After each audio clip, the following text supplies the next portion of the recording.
100%, like you said, I think as a fighter and as anyone that have gone through what I've gone through, you have to be physically, but mainly mentally strong, which for me was making change and being the first ever refugee to win a medal for. A very warm welcome to all the viewers of Michael and One India. Well, in the world of sports, at the Olympics, we are used to seeing athletes representing their respective countries and the fans as well supporting and encouraging their respective athletes from their countries. However, a few athletes do not have the luxury of representing their respective countries for different reasons. Thus was formed the Olympic Refugee Team that was formed in 2016 Rio Olympics. And we have with us today a guest, a boxer, who has now become the first medal winner representing the Olympic Refugee Team when she won the bronze medal in boxing at the Paris Olympics 2024. Welcome to our show, Cindy Ngamba. Thank you so much for coming. It's such an honor and privilege to host you today. Thank you for having me. I appreciate your time. Right. Cindy, what a journey it has been for you. Born and raised in Cameroon, and then moved to UK at the age of 11. Then you really started working hard on your boxing, and of course, at the age of 18, when you actually announced that you're kind of gay and couldn't go back to Cameroon because of legal, procedures out there. But that only, made your resolve stronger. And that's why, you represented the Olympic refugee team. And now, yes, you are a medal winner. And it's all for all of us to see as to what a great champion you are. So I guess apart from, of course, being a supreme athlete, physically, you're very strong, of course. But I guess mentally also as an individual, you're quite strong. You have to be strong outside the ring as well to come out of this struggle and be what you are right now, right? 100%, like you said, I think as a fighter and as anyone that have gone through what I've gone through, you have to be physically, but mainly mentally strong, You have to kind of have that mindset of if you've gone through like the worst situation when it comes to like pressure moment or moment when you're in front of thousands of non people that you never seen before, or you have that pressure of having to kind of make change, which for me was making change and being the first ever refugee to win a medal for. Life has not been easy with my paper situation and just with life in general. And being, I was an asylum seeker and I didn't have the papers, and then I got my refugee status, and I was able to kind of like, go and get what I wanted in life and just achieve my goals, which my goals ever since I started boxing was to go to Olympic and, Yeah. Win a medal and become the best of the best and face the best of the best as much as I could. True, absolutely. And I mean, what a unique situation it was for you, and to be representing a refugee Olympic refugee team. Everybody has got a different struggle. For example, you have to call somebody like a Manisha Talash from Afghanistan, right? Who was a break dancer representing your refugee team. And she actually had to run away from Afghanistan because of the Taliban regime not allowing as basic as dancing itself. Forget about representing the country in break dancing. So likewise, you've got so many other stories. So how was the entire experience like? Because on one hand, you're not representing a country, but then I guess the entire bonding would have been very strong, right? Because you all have come out through some struggle or the other, and then you then supporting each other, even though you are actually from different countries, maybe at the same time. Yeah, the bonding was extreme. It was unique, and it was unthinkable. Not the type of it's not unthinkable in a way of like something that you will have never, you will have never thought. Yeah, that's what I'm going to experience. So for me, mainly like, having to meet all the refugee athletes before going into the village in the Olympic was amazing. And we all have different stories. We all have different achievement, and some of them have gone through the worst thing compared to me. But I think one thing that brought us all together is that we were representing the refugees team, and also we were very supportive, and we were just happy to be there. But also we were more happy on, embracing refugees all around the world. Some of them have flew their country, some of them might have got killed, some of the family more have got killed with them too. Some of them have to leave their home and their town or their family and their friend. Some of them didn't even have their parents where they had moved originally in. So you got to kind of like sit back and just speak to some of them and just understand their stories and just deep how, how bad they had it. And I think sometimes people kind of look at refugees and they just think refugees are just here to take over. They know that they don't want to work hard and etc. And I'm thinking, you never know. These people have gone to so many barriers and so many horrible things, but they always have a smile on their face and they're always smiling and they're just happy about life in general. Now, talking about the Olympics, the big glory, of course, for you and for, of course, for all of us as well. So going to the Olympics, how is the preparation like? Because like you rightly mentioned, like we all know, life in itself was tough. Forget about training, going through all the legal procedures here and there. So how was your preparation overall? Of course, maybe one good thing was that coming from UK to France, maybe the altitudes, something like that, the conditions were kind of suiting you, also travel time, stuff like that. But apart from that, the rest was, I guess, would have been quite difficult, right? Going into the Olympics, training, and how did you actually, prepare yourself at the camps? How was it like? It was a bit hard, of course. The Olympic was a bit hard in as being a refugee because there is some competition I couldn't go to because I couldn't get visa or the country will not allow me into it. And there was some training camp that I had to make sure that I am in it because all the people that had already qualified for the Olympic, I had to make sure that I go to the training camp that they will go in so that I can kind of test myself in training. So that I know what I have to be careful of when it comes to actually the Olympic, depending on if when they do the draw and I draw against them and I face them in the Olympics. So it was a bit harder for me. And I had to go to London a couple of times to apply for visa. It wasn't easy. And, moment where you just want to rest and you want to recover, I have to make a travel to London and getting on the train. And that itself was like 5 hours back, 5 hours. It took a drain on me. But like I said, like we spoken at the beginning, you have to be mentally very strong, and you have to kind of understand that this is my life, this is my situation, and I have to make the best out of it, and I have to appreciate the little things. So my way of seeing it was like, listen, I get to go to Olympic because I qualified in Milan in April. I qualified for the Olympics, so even though I was chosen, but I qualified. I've actually earned my spot to go to Olympic. So I knew that I qualified for the Olympic. I just have to do this little bit to kind of go through the process of achieving my dream, which was to win a medal at the Olympic. And I'm sure all the other refugee athletes will have gone through the same situation as me. Some of them were living in Canada, Germany, Sweden, and I'm sure they must have had to apply for visa.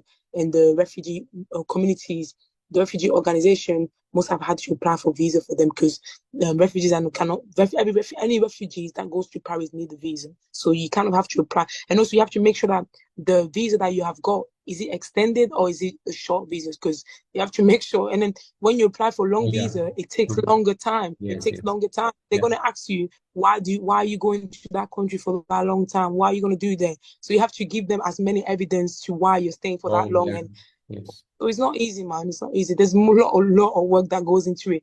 People only see me on stage and they just think, but they don't see the back, the behind the the back, scene, stage. before the fight, actually, and there's a big fight before the big fight. Take us through that quarterfinal bout against the French women, and how was those rounds going by? Going to the bout, how were you feeling, and just take us through. And of course, how was the feeling to be really knowing that okay, you are at least going to win a bronze? Listen, I think the hardest bout was the Canadian one, my first bout. That was like kind of like the hardest one because she was number one and she was the one that was guaranteed gold. Everyone believed that she was going to win gold and she was going to be the number one. I'm at 75 kg, which is middleweight. So for me to have beaten her, it was kind of like it gave me confidence in myself and having to understand how good I am and how skillful I am. So going into the French girl, and I knew that she had all the crowd because I was in her land, I was in France, and Oh yeah, people she's a local girl. Yeah. people be cheering for her and people be booing for me. But you kind of have to have that mindset when you get to like an elite athlete level and not really, have focusing too much on what or the crowd or etc. I just stayed on my job and I mind on my job and I listened to my team. I had a great team, my coaches. We prepared. We watched a bit of videos of what her style and what she does, and we came up with that technique on how I can beat her. And I listened to my corner and I won every round. I won every judge went with me for every round. So I felt very good. I felt like I could take the world. Going into that fight, I knew that whatever she bring to the table, I'd be able to overcome it. And I worked hard for it, man. Let's just think about it before the build up of the Olympic. I worked my ass off. I trained very, very hard. I took myself to the deep end. to the deep end where I had nothing left. So going to the Olympic, I knew that none of my opponent would be able to bring me to that moment, to that deep end. So I was already ready. True. Yeah, it was great. Yeah. And finally you made it. Exactly. I made it, man. Yeah, you made it big. You represent something as expressive as sports, and that too in boxing, right? And we live in a society which is quite divided in terms of gender equality, diversity, stuff like that. But over the, say, past 8, 10 years, now you, of course, I guess 25 years? 26. 26, yeah. So anyway, you have not seen enough of the world as of yet, but still, for the past 8, 10 years since you have really started boxing, of course, you have started boxing before that. So do you think the world is more accepting now in terms of sports? Because sports is something that you just can't hide. I mean, you really have to express, right? I mean, it's you have to go out and fight. So how do you see it in terms of gender equality, diversity, whatever you talk in those, on those lines? Well, I think all those key things mainly have a long way to go. But if you look at back in 10, like in 10 years, as you said, Yeah. it's better than what it was. Mm. But it's not as better as what we would have wanted. You gotta understand that we're living in a world where, everyone's always gonna have an opinion, and Yeah. there's always gonna be like a old fashioned way. Yeah. And to be able to change the old fashioned way is gonna Yeah. take time. And I think a lot of people also need to be educated. I think people just listen to see certain things and they just judge it straight away. There's a saying when people say you judge a book by its cover, but you never actually read the True. book. Yes. You don't read the People book. just, Yeah. people don't read the book. I think automatically people look at certain people, or they look at certain story, or they look at all them key things, like you said, about diversity, ethnicity, and etc. etc. They just judge it straight away from their old ways of thinking, what they've been educated, what they've been trained to think. And sometimes, when people actually take the time to educate themselves, or they do their background research, they actually gasp because they think, oh wow, okay, I didn't think it was that way. I didn't think it was this way. Oh wow, this has actually changed my mind. This has actually opened my mindset on things. But yeah, the key thing I would say is people just need to be educated. And I think we have a long way to go. And I think but we just have to appreciate what we have at the moment. We do, even though some people that will find they think nothing has changed. You have to appreciate it. We're living in a world where, people, everything is so busy, and people will always have things to say. Whether you do bad or whether you do good, or whether things are changing or not, that's us human. We as human will never fully be at peace with certain things. But yeah, for me, having gone to Olympic and done what I've done, I've Yeah. kind of felt like I've proved to people all around the world that refugees are not just going to Olympic, or refugees are not just fleeing their country or going to other country just to be Just lazy or just yeah. take over certain things. No, refugees are human. Just with their hard worker, they work their ass off. They want a better future, better life. They've gone through the worst thing, but somehow they always, keep their chin held high, and they always keep on pushing. And that just showed with me for what I've gone through from arriving in the UK when I was 11 years old, and Yeah. having to go through so many things about my paper situation and sexuality, and having to adapt into a new lifestyle. That was hard. It wasn't easy, but I didn't let that get the best of me. I kept going for my goals and my dream, and I achieved it. And I'm sure in the future I'll be able to achieve more things. Now talking about of course you are in the sphere of amateur boxing, Olympics, so to say. The general perception is that there's not much of money involved in amateur boxing because of course when you win, the government aids you, stuff like that. That's really, of course, happens. But unlike professional boxing, there is much money in amateur boxing. Do you sometimes, does it cross your mind, sometimes that, okay, you'll also maybe end up as a professional boxer? Because we have seen a lot of amateur boxers, right from Muhammad Ali to Floyd Mayweather. They started in amateur boxing in Olympics, they won medals there, and then end up as professional boxers. Do you see that happening? Maybe, at some corner of your head, okay, that could happen kind of thing? Yeah, man, I think, yeah, it could happen. For me, mainly, yeah, when I first started boxing, I started boxing just because it was a new sport and I found it very hard. And something about me is when I find something hard, I would try to get better as I can to my best ability. No matter how it is, I will always try. And I fell in love with it. And I kind of understood that, oh, I think I'm actually skillful here. I can go a bit further, in life with it. And I want to have this amount of fight, this amount of championship. And then when you win every championship, okay, I want to go internationally and compete. I want to go to them big tournament internationally. And then when you do that, you set yourself, okay, the big goal is the Olympic. And then as a boxer, when you train so many years to get to that, that big goal, which is the Olympic, you finish and you're like, okay, I've achieved the goals that I wanted to. Then you set yourself next goal, which is some people will want to stay for the next cycle of the Olympic, and some people will maybe, I don't know, go and think, okay, I want to go to university or college and study. And I'm going to the Olympic and I want a medal. Now I want to turn pro and see what, and put my skills into test with the pro style. And you never know what the future holds. Or you can always, what you can do is just set yourself goals and just go and get it. The world, my mom has this thing where she has always told me, the world is your oyster. If you feel like you want to try something out, go and try it. No one's going to stop you. The only one's going to stop you is you. You're in charge of your life. So I'm in charge of my life. If I want to turn pro, I'm going to try it out and see how it goes, and I'm going to, and I feel like I'm actually very good, and I feel like I have all the skills needed to turn pro. So I'm going to try it out. And if it doesn't work out, then I choose something else. Right. You're just staying in a moment, you're going through the process, you're giving it all. That's it, right?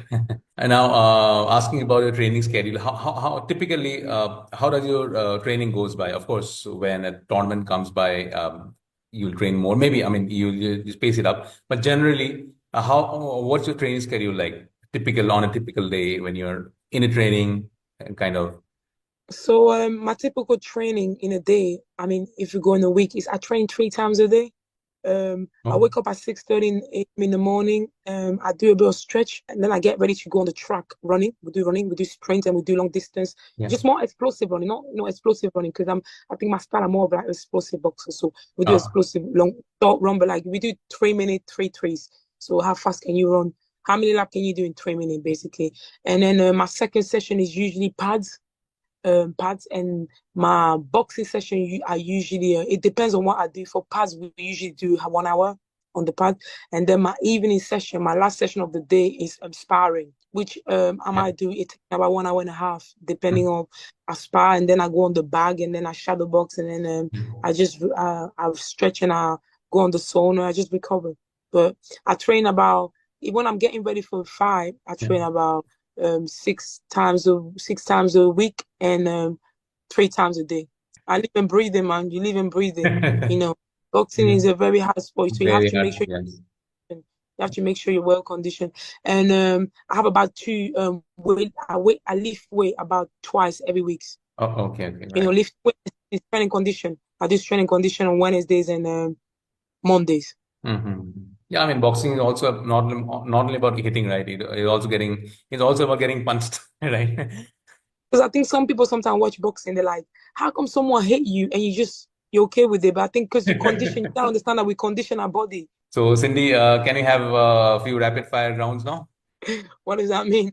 It means I'll ask you a few questions and then you just have to answer quickly. Let's get it, man. Let's get it. Yeah. Your dream bout, a dream bout between two boxers that you always wanted to see, but somehow didn't happen. Which will be that? It could be from different generation as well, It has to be the two people that have inspired me from the very beginning when I started boxing, Muhammad Ali and Mike Tyson. Oh yeah, same with me. Those are the best. Those are the GOAT. Right. And who do you think will win that bout? Ooh. And why? Muhammad Ali, because he just floats like butterfly. Because of the movement, I guess. Yeah. He just flows. But he moves so well. If Mike Tyson just gets his uppercut, maybe. He's just so smooth. Even when he has a good chin, though. Even when he gets hit, actually, he still keeps on going. I love him. Maybe he'll take that. And I like his mindset and his attitude, the way he presented himself outside boxing too. Best friend that you have made from your Olympic refugee team? The best friend that I made from the refugee team will have to be one of the staff member, Gonzalo. I think it's called Gonzalo. He's been the one that took me in the refugee team, and and helped me to sort out the application. So and I'm still with him from this day. It's still combat sport, but it's to do with Cameroon, Francis Ngannou. who happens to be one of my favorite UFC fighters. I mean, of course, now he's not in UFC, he's with the PFL, but still, yeah. One of my dream, one of our dream bouts happens to be that has not yet happened is between Francis Ngannou and John Jones. Who do you think will? I mean, again, you have to think very unbiasedly, because if you think, okay, he's Cameroonian, and then that's why I'm going with Francis. Then. Man, I love John Joe. I do love John Joe so much, and Yeah. I have to support my people. I have to go with Right. Francis Ngannou. I can't, man. You're going Francis, yeah, okay. Yeah. Right. If tomorrow, a hypothetical situation, if tomorrow you become the PM of the Prime Minister or the President of Cameroon, you're the head of the state basically for Cameroon. One thing that you would like to change Cameroon, to make it, of course, it's a beautiful country, to make it better, so to say. What would you do? One thing. I will listen to the people. I will listen to the people. The people. I will listen to their voice and their opinion on what they feel like needs change. Yeah. Right. Because I think the population that actually live in that country are the ones that are well knowledge, instead of just going about and deciding what you think is best. So, but that's what I think. Okay. Right. I don't think it's a rapid fire question. It shouldn't be a rapid fire question. It'll come very automatically for you. Which is your favorite boxing combo? And if you could also show it to us for our viewers. My favorite combo is jab. It's the jab. Okay. So it's not. So I like it when you rotate. You rotate all the way out. Rotate all the way jab. You can just win a fight with just the jab. So that also helps you in keeping distance, right? The jab. Yes, it does. It does, and it makes it simple for you. And it makes you measure your opponent. If you find someone, distance management also, yes. If you find someone and you're always popping a jab on the face, that's annoying. You don't use the most simple things in boxing. Right. Jab. Yeah, if you watch Muhammad Ali, that's all he did. He just danced jab. Jab. Double the jab. Your favorite cheat food? I'm sure you of course have to maintain a good diet, but your favorite cheat food that you often do, maybe which your coach also doesn't know, maybe at times. Well, my favorite cheat food, I don't really call it a cheat food. I think it's like a Cameroonian food. It's condole. It's like legume mixed with peanut butter, and it's like a proper African food from Cameroon. It's very nice. I can eat it all day. Yeah. Okay. You eat it with like rice. Yeah. Or with couscous, but it's nice. Wow, great. Thank you so much, Cindy, for joining us. It's been such a privilege to have you with us. Like for every journey, there is a torchbearer. You're definitely a torchbearer by winning the medal, representing the Olympic refugee team. You have only showed the athletes to come by that anything is possible in life, no matter how tough it is. I mean, you can only get tougher, with tougher times, and you really showed to everyone around, that no matter how difficult life is, you can still make a good life out of it, and you have already made a great life out of it, out of yourself, right? And please keep on doing your great stuff that you've been doing. Keep on shining, and there's more better things, greater things to come by, I'm sure. And we'll definitely, keep a close watch to all your fights, to all your coming bouts. And yes, thank you so much for coming in, and all the best. Thank you very much for having me. Take care. Thanks, Cindy. Thank you so much. Thanks. Take care. Bye-bye. Bye. Don't miss out. Log on to oneindia.com for more updates.